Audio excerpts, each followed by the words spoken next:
homegrown tomatoes. Homegrown tomatoes. Wouldn't life be without homegrown tomatoes? The only two things. Say you're driving down the road to an important appointment and you realize, oh my God, I've got chin hairs again. Well, I keep a handy-dandy pair of tweezers in my car, much to my son's dismay. You have to swap glasses so you can be able to see, this postmental stuff, postmenopausal. You can just go like this and pull out those little chin hairs. You ladies, you know what I'm talking about. One day, my son and I were driving to church. We had stopped at a red light, whipped out the tweezers, started plucking my chin, and he was like, Mom! That is so embarrassing. People are going to see you. Well, would you rather have a mother plucking chin hairs or a mother with a beard? Hi, I'm Kathleen from EIEIO's farm, and today's Tuesday tips are all about pruning tomatoes, what to plant next to them, and what to do when you have an abundance of tomatoes. Now that I'm done pruning my chin, let's go out and prune the tomatoes. Okay, now if your tomato plants have gotten about this big, it is time to trim them up. Think about it. They have all these leaves down at the bottom, and they're like dragging around every pair of bell bottoms. The plant it'll put energy out to keep those leaves alive down there, and they're never going to produce tomatoes.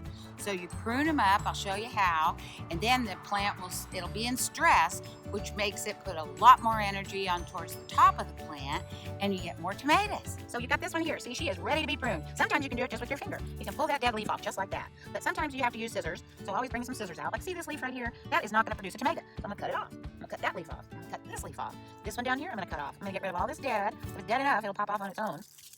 You'll notice you might have a couple bugs. I don't have hardly any bugs on my tomatoes because I plant basil and I also plant marigolds.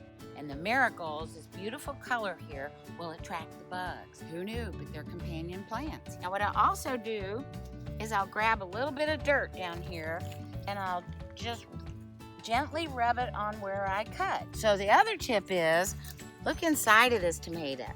It's like it can barely even get any sunlight down in the middle there.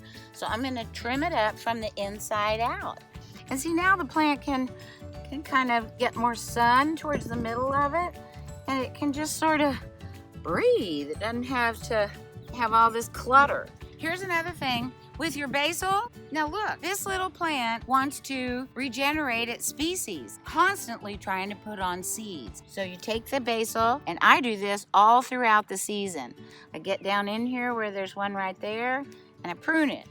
And I make sure that this thing it kind of forces the energy back down to put on more leaves instead of, just going to seed. Here's another tip. When you go to buy your tomatoes, look at the tags, and they'll have determinate and indeterminate tomatoes. Determinates, they will come into abundance all at once. Indeterminates will spread themselves out throughout the season. So I always buy indeterminate. Yeah, I always buy heirloom tomatoes too. I went out and I got heirloom mortgage lifter tomatoes because I thought I need something to lift my mortgage. Boy, were they profuse. There was mortgage lifter tomatoes everywhere, and they sure helped that year pay the mortgage. This is a little, what you'd think of as a cherry tomato, but we call them cracked tomatoes. They are incredibly delicious. Look at this.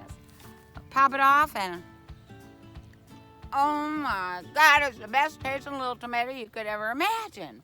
Say you've just come home from being gone all day. You got tomatoes growing out in your garden, and you look and they look kind of wimpy. They're just sort of look drained. Well, a lot of people drown their tomatoes. I only water my tomatoes every third day.